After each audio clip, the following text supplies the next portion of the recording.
Provisoire annoncé nous place en deuxième position.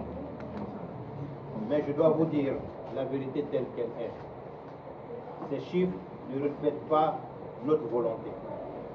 Là où les citoyennes et les citoyens ont pu voter librement, sans pression ni intimidation, là où les procès verbaux ont été établis et transmis normalement, le verdict populaire a été clair. Le peuple nous a placés en tête. Nous allons user de toutes les voies légales pour exiger un rétablissement de la vérité. Tout le monde connaît les conditions dans lesquelles ces résultats ont été produits et tout le monde comprend ce qu'ils signifient. Ce n'est pas seulement un score que l'on annonce, c'est une suppression de la souveraineté du citoyen. Mais on n'efface pas une nation, on n'étouffe pas durablement une volonté populaire. Ces résultats fabriqués ne nous affaiblissent pas. Ceux ici réellement des urnes clarifient la réalité politique de notre pays. Ils établissent publiquement une évidence. Nous représentons aujourd'hui le principal choix civil, la principale alternative, celle autour de laquelle des millions de Guinéens se sont levés avec courage et dignité. Avec ce soutien vient une responsabilité. Nous mesurons pleinement les attentes placées en nous, ainsi que les risques auxquels notre pays est confronté. Et c'est précisément pour cela que nous le disons avec gravité. Nous n'appellerons pas notre peuple à se mettre en danger.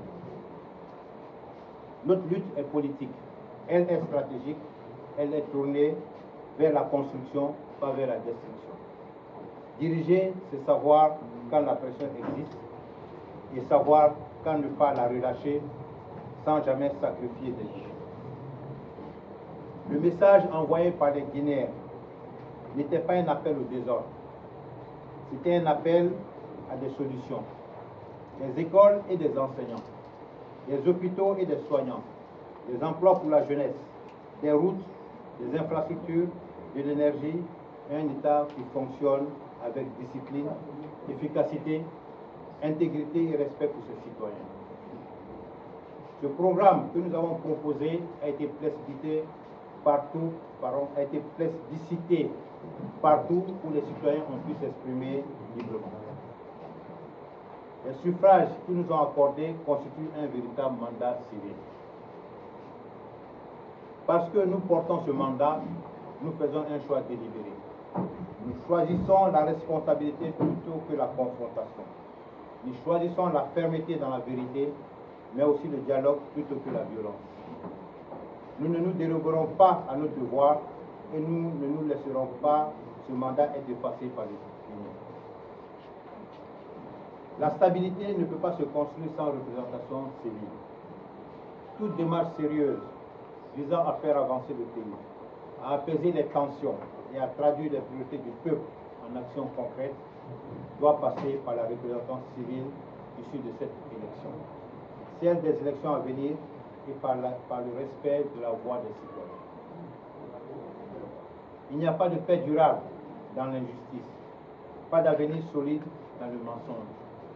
Il n'y a de stabilité réelle que dans la légitimité. Nous sommes prêts à assumer notre responsabilité de pilier central de la vie nationale, dans un esprit de patriotisme et de respect des institutions, afin que la Guinée avance dans la paix, la dignité et la stabilité. Avec une exigence non négociable, le respect de la souveraineté du peuple.